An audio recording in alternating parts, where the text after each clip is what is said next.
రుభుగీత శ్రీ శివరహస్యం. ముందు మాట. శ్రీ లింగబాబు నేను 1980 దశకంలో కెనడాలోని డల్హౌసీ యూనివర్సిటీలో కలిసి చదువుకున్నాము. అక్కడే సత్సంగం చేసుకునేవాళ్లం. తరచూ బ్రిడ్జ్ టౌన్లోని అరుణాచల ఆశ్రమానికి వెళ్ళి ఉండేవాళ్లం. డెన్నిస్ హార్టెల్ మాకు ఆత్మీయులు. డాక్టరేట్ తీసుకుని లింగబాబు భగవానుల ఆదేశ స్ఫూర్తితో స్వదేశం వచ్చి రమణుల సేవా జీవితాన్ని గడుపుతున్నారు.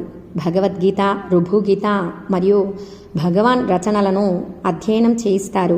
భీమవరంలో శ్రీ రమణ ధ్యాన మందిర నిర్మాణం చేసి శ్రీ రమణ జ్ఞాన వ్యాప్తికి మాధ్యమం అయ్యారు.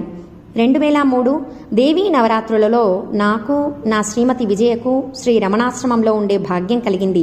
అదే సమయంలో శ్రీ లింగబాబు కుటుంబం సత్సంగ సమేతంగా అక్కడే ఉన్నారు. వారు దేవీ మహాత్మ్యం అనే దుర్గా సప్తశతి శ్లోకాలు పారాయణ చేస్తున్నారు. ఇంకా రుభుగీత అధ్యాయాలు కూడా ఆధ్యాత్మ స్ఫూర్తితో గానం చేసేవారు. అది విని నేను, నా భార్య పరవశంతో మైమరచిపోయేవాళ్లం. ఆ గ్రంథంలో వర్ణించిన మౌనంలోనికి చేరుకునేవాళ్లం.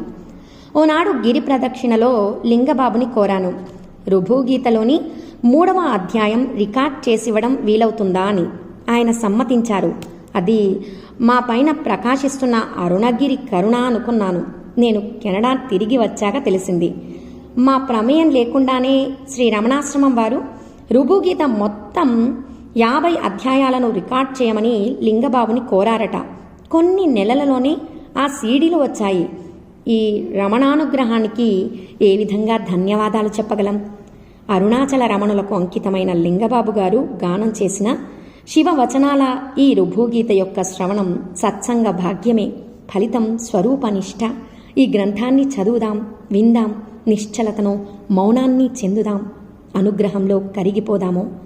Doctor Anil Sharma, Canada.